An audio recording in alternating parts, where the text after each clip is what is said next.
Como é comum entre a maioria dos brasileiros, você também é daqueles que, ao acordar e tomar sua primeira refeição do dia, não dispensa por nada o famoso cafezinho preto? Tem o costume de comprar sua marca preferida em supermercados? Se a resposta é sim, para essas duas últimas perguntas, vem uma outra. Você sabe o que está tomando? O café faz parte da história dos brasileiros desde o século XVIII, quando Francisco de Melo Palheta trouxe as primeiras sementes, oriundas da Guiana Francesa, para tentar a produção na província do Pará em 1727. Vendo que a planta se deu muito bem com o solo brasileiro, o café passou a circular, ainda de forma tímida, por algumas cidades já estabelecidas no litoral brasileiro, indo de norte a sul, antes de chegar ao Rio de Janeiro por volta de 1760.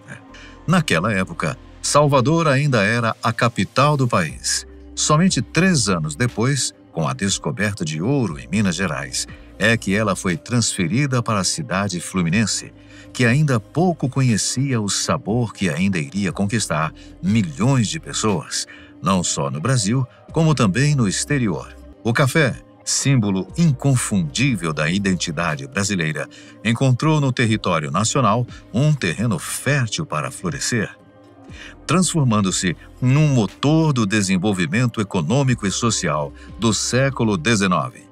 Sua saga começou nas terras da Baixada Fluminense e no Vale do Rio Paraíba, regiões que atravessavam as províncias do Rio de Janeiro e São Paulo. Ali, o solo generoso e o clima favorável criaram um ambiente ideal para a cafeicultura, que logo se alinhou ao sistema plantation, uma estrutura baseada na monocultura para a exportação, vastas extensões de terra e a exploração do trabalho escravo. Mais do que um cultivo, o café integrou-se à geografia e à economia de um Brasil em transformação. O Vale do Rio Paraíba não apenas oferecia condições naturais adequadas, mas também ocupava uma posição estratégica como corredor de transporte entre o Rio de Janeiro, a capital do Império, e as regiões mineradoras. Antigas rotas e estradas, abertas no auge do ouro, foram reutilizadas para o escoamento da produção cafeeira, enquanto as áreas previamente desmatadas nas zonas de mineração facilitaram o início das plantações. Os recursos que impulsionaram essa lavoura vinham inicialmente do capital acumulado por fazendeiros e comerciantes. Muitos haviam prosperado com o comércio e as mudanças econômicas trazidas pela chegada da família real ao Brasil em 1808, que abriram novos horizontes para o mercado interno. No entanto, foi no início do século XIX que a cafeicultura brasileira atingiu a escala comercial, alavancada pela crescente demanda nos mercados da Europa e dos Estados Unidos. Mas o trajeto do café até as mesas europeias e norte-americanas é uma história global que remonta à antiguidade. Originário das terras altas da Etiópia, o café cruzou fronteiras ao longo dos séculos, conquistando paladares no mundo árabe e islâmico. No século XVII, chegou às mãos dos europeus, que rapidamente transformaram a bebida em parte essencial de sua cultura cotidiana. No Brasil, a combinação de condições naturais, infraestrutura e demanda internacional transformou o café num verdadeiro ouro negro, marcando definitivamente o destino do país. A produção de café no Brasil colonial era marcada por métodos rústicos que refletiam o contexto de uma economia ainda em consolidação. O ciclo começava com o desmatamento, abrindo espaço para novas áreas agricultáveis, onde as mudas eram plantadas. Pacientemente, os fazendeiros aguardavam cerca de 5 anos até que as plantas começassem a produzir, período em que as terras ao redor dos cafezais eram aproveitadas para o cultivo de gêneros alimentícios, garantindo a subsistência local e o aproveitamento do solo. A manutenção das lavouras era igualmente simples e dependia de ferramentas manuais como enxadas e foices. Já a colheita, um trabalho extenuante, era realizada à mão pelos escravizados, que também assumiam a responsabilidade de espalhar os grãos em terreiros amplos para secagem ao sol. Após esse processo, o café era beneficiado com o auxílio de monjolos, engenhos rudimentares de madeira acionados pela força d'água, que utilizavam pilões para retirar as cascas que revestiam os grãos. Esse sistema artesanal, apesar de suas limitações, foi fundamental para consolidar a cafeicultura no Brasil. A simplicidade das técnicas, aliada à abundância de terras férteis e mão de obra escravizada, formou a base para o crescimento exponencial de uma atividade que, em poucas décadas, transformaria o café no principal produto de exportação do país e em um símbolo de sua inserção no mercado global.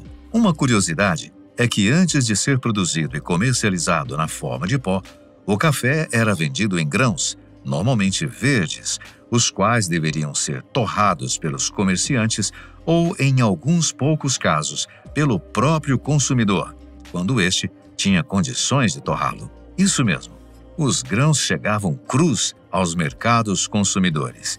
Então, eram torrados manualmente e cada comerciante ou consumidor ajustava o ponto de torra de acordo com o gosto local ou pessoal. Dentro dos países consumidores, o café torrado era vendido como grãos inteiros em armazéns ou mercearias. A moagem, caso fosse necessária, era realizada pelos próprios consumidores, muitas vezes usando moinhos manuais ou pilões. O café, triturado ao máximo ou em pó, tem muito mais chances de liberar seus componentes do que no formato de grãos. Não é à toa que, hoje em dia, é muito difícil encontrá-lo em forma de grãos no comércio. Com o passar dos anos e a crescente obsessão por lucro, o café, infelizmente, acabou se tornando um dos itens mais alterados entre a colheita e o corredor final da produção. Em outras palavras, é reconhecidamente um dos produtos que mais sofrem adições de misturas, a fim de ganhar volume e uma margem maior de lucro para o produtor. Eu acho que disso você não sabia, como também pode não ser novidade alguma para você. Mas o fato é que sim, até chegar à xícara do consumidor, os cafés convencionais, entre eles os rotulados como tradicionais ou fortes, mais escuros, levam consigo um percentual de impureza muito alto. Isso quer dizer que não somente folhas, como também partes do caule da planta do café vão juntos na torra e na moagem. E se fosse só isso, estava tudo bem, né? Já que tudo é originário da planta de café. Contudo, como veremos a seguir, a coisa é bem pior do que você imagina. Chega a ser nojento para uma grande parte das pessoas. Aliás, se você é muito fã de café e não quer saber o que está tomando, sugiro parar o vídeo por aqui. Mas se quiser ser um consumidor melhor informado e alertar seus amigos, continue comigo. Afinal, informação vale dinheiro e, como consequência, xícaras de cafés melhores. Há muitos anos, a adulteração de vários produtos que chegam à mesa do consumidor é uma praxe conhecida. A do café, inclusive, que é bem semelhante ao que acontece às bolachas, sim, às bolachas, chega a ser tolerada pela Agência de Vigilância Sanitária Anvisa e também pela ABIC, Associação Brasileira das Indústrias de Café, que não se importam de ter os seus selos de qualidade impressos nas embalagens das diversas marcas disponíveis nas prateleiras de mercados espalhados pelo país, mesmo que alguns tipos vendidos contenham esquisitices como matéria-prima. É claro que todo o processo para transformar o café numa das bebidas prediletas do brasileiro, desde o seu plantio à sua colheita, ao seu embalo, causa alterações físicas e também químicas nos grãos. Segundo uma publicação disponível no site da Embrapa, Empresa Brasileira de Pesquisa Agropecuária, devido ao elevado teor de umidade em que é colhido, o café requer secagem adequada a fim de preservar sua qualidade. Nessa etapa, o teor de umidade é reduzido de aproximadamente 60% para 11%, sendo que o processo de secagem em terreiros, em secadores mecânicos ou a combinação destes são os métodos mais utilizados. Pesquisas recentes têm indicado várias alterações na integridade das membranas celulares, processo de germinação, conteúdo de ácidos e açúcares, devido ao estresse provocado aos grãos ao longo do processamento e secagem. A elevação da temperatura de secagem promove danos aos grãos, o que reduz sensivelmente a qualidade da bebida. E não é só isso. No Brasil, foram encontradas impurezas completamente indesejadas pelo consumidor em algumas marcas e tipos de café, especialmente nos mais baratos. E cuidado quando se fala em mais baratos. Não quer dizer que se trata somente das marcas desconhecidas. Algumas marcas que você já conhece há um bom tempo podem também utilizar o recurso de, digamos, preenchimento de espaços vazios para suprir o volume necessário para a compra. Em outras palavras, usar a fraude como recurso para lucrar mais, investindo menos. E que tipos de impureza você pode encontrar em determinados pós de café? Bem, sente-se e preste atenção. Além do que já mencionei, que são cascas do caule e das folhas do próprio cafeeiro, você poderá encontrar também cascas de outras plantas, micro pedaços de paus, milho, cevada, triguilho, que é um tipo de trigo para quibes, soja e outros componentes exclusivamente usados para dar volume ao conteúdo da embalagem. Mas espere, isso não faz mal algum e nem é tão nojento assim. E além disso, a lei brasileira permite que até 1% de impurezas seja encontrado em vários produtos consumíveis. Concordo, mas espere um pouco, eu não terminei. Além dos orgânicos próprios do cafeeiro que entram na mistura, podem ainda ser encontrados grãos e sementes de outros vegetais, pedrinhas, areia e até terra. Mas outros materiais orgânicos e de seres vivos também já foram detectados, como fragmentos de pernas de insetos e, acredite, até de pelos de ratos. Exatamente. Por mais impronunciável que seja a palavra para esse tipo de tratamento com um produto oralmente consumível, a lei brasileira, por meio da Anvisa, permite que um café com esses ingredientes seja consumido.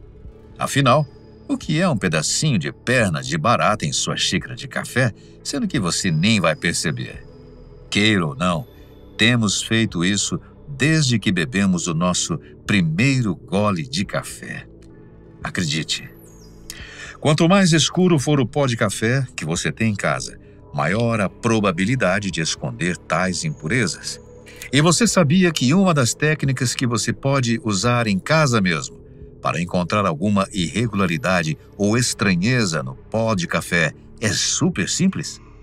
Com a ajuda de uma boa lâmpada de LED e uma lente de aumento, bastará um brilho diferente no meio do pó para que a suspeita surja. O pó do café, quando puro, não pode emitir brilhos à luz artificial, pois não contém nada metálico e muito menos reflete as 3 cores básicas que enxergamos, que são o vermelho, o verde e o azul, o sistema RGB, da sigla em inglês. Mas nem tudo está perdido. Os produtores de café brasileiros também têm produtos, digamos, menos populares e, consequentemente, mais caros em suas linhas de produção. O Brasil, maior produtor e exportador de café do mundo, é conhecido pela grande diversidade de grãos e sabores, graças à variedade de condições climáticas, altitudes e técnicas de cultivo. Os melhores tipos de café brasileiros geralmente pertencem a uma das 2 principais espécies cultivadas, o arábica e o canéfora, também conhecido como robusta. Os melhores tipos de café brasileiros são geralmente classificados como cafés especiais, avaliados com pontuações acima de 80 pela SCA, Specialty Coffee Association. Fatores como origem, altitude, processo de secagem, se é natural, lavado ou cereja descascado, e torrefação também influenciam no sabor e na qualidade. No Brasil, os 3 estados que produzem os melhores grãos são Minas Gerais, Rio de Janeiro e São Paulo. É principalmente dessas regiões que são exportados os melhores grãos e também os já prontos para consumo. Ultimamente, temos visto nas prateleiras dos supermercados mais e melhores opções desta bebida tão tradicional, como os rotulados como 100% arábica, que normalmente são garantia de bom sabor e menor taxa de impurezas, se houver. Enquanto não houver uma mudança significativa no comportamento do consumidor e no conhecimento dele em relação ao que consome, o mercado não irá mudar. Afinal, se há brechas na lei que permitem uma empresa mexer os pauzinhos para aumentar o volume dos seus produtos na embalagem, é claro que elas serão usadas.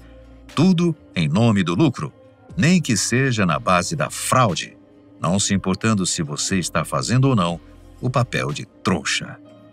Obrigado por assistir e até a próxima.